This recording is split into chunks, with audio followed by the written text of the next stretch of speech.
Let's head back to the voicemail of Truth and Reason.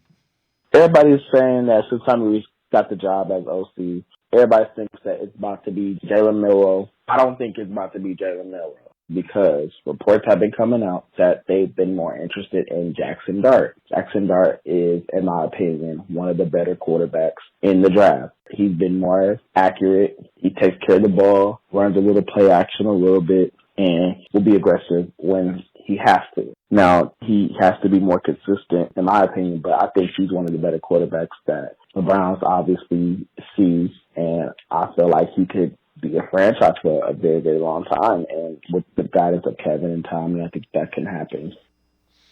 As always, appreciate all the voicemails. Jack, it's early especially with the younger guys like Milroe and Jackson Dart. Jackson Dart, I think he's 21, 22, so he's young, played 4 years of college football.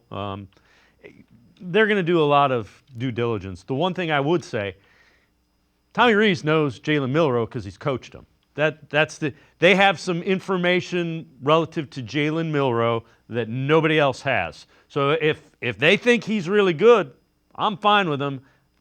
I'd be more fine with him in the second or third round, but they have information with Jalen Milroe that other teams don't. That's exactly the point that lots of people miss. They just see, hey, Milroe, Reese, they've been in the same building together. It's definitely that guy. And that's not the best way to look at it. The better way to look at it is they have more information than everyone else. And that could be actually Reese is saying, we need to get Milroe.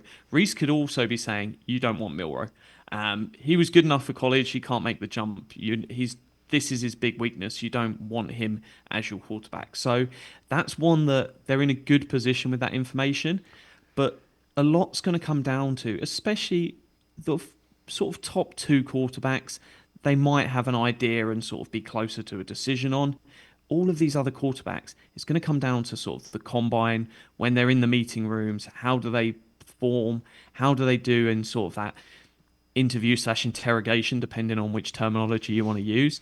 But it's one that's when the real feel's going to come out, because they might like the idea of a player, and then if they just don't deliver in that setting, teams will be quick to pass on them, and you'll get a lot more information post-combine, because what happens is the media start drinking with the teams, and then all of this information gets leaked out over the following week after that.